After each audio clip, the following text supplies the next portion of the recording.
Dans le cadre de la Journée internationale du travail, le ministère du Travail et des Relations industrielles propose une série d'émissions consacrées aux droits et aux conditions des travailleurs. Pour cette édition, nous abordons les dispositions relatives au congé de maternité visant à garantir la protection et le bien-être des travailleuses. Une madame, quand elle est accouchée, elle est éligible à 16 semaines de congé de maternité avec full pay. Sa congé-là, il n'a aucune restriction par rapport à ce temps de service. Même si la personne est à moins qui a un an de service avec son employeur, il est toujours éligible à sa congé maternité-là avec full pay.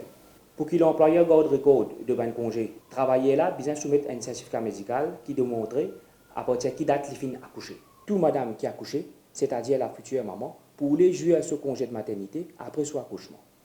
Et il y a une situation côté la future maman, sur avis de ce médecin, pour besoin prendre un repos depuis même avant son accouchement. Dans un cas pareil, la future maman est capable de prendre une partie de ce congé de maternité avant son accouchement, pourvu qu'il y ait au moins 8 semaines de congé de maternité après son accouchement. Une madame qui gagne jumeaux, jumelles, triplés ou multi-bébés, et aussi s'il fait un accouchement prématuré, les recevoir un additionnel de 2 semaines de congé de maternité, qui veut dire les recevoir en total 18 semaines de congé de maternité.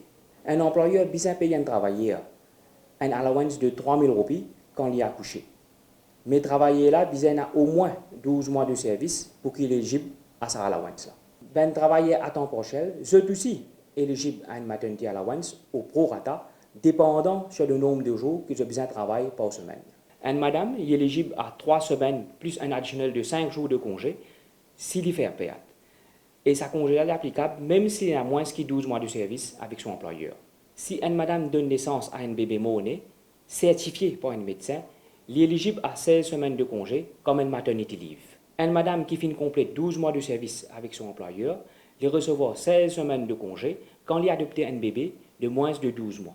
Et pour cela, l'employé en question besoin soumettre un document de la cour qui nous appelle un court order et aussi l'acte de naissance du bébé. Une madame besoin une permission, soit une heure de temps ou 2 breaks de 30 minutes par jour pour faire allaitement de son bébé. Okay? Et ça, il prend une période de 6 mois à partir de la date de son accouchement. Et il est même capable de gagner plus que 6 mois, mais pour cela, il a besoin de présenter un certificat médical depuis un médecin pour être capable de prolonger son allaitement. Un employeur pas capable de demander un travailleur travailler overtime 2 mois avant que la personne n'a pas accouché. Un employeur pas capable de demander à une madame qui est enceinte faire travail qui de manière reste debout continuellement parce que cela est capable d'affecter sur la santé et aussi la santé de ce bébé.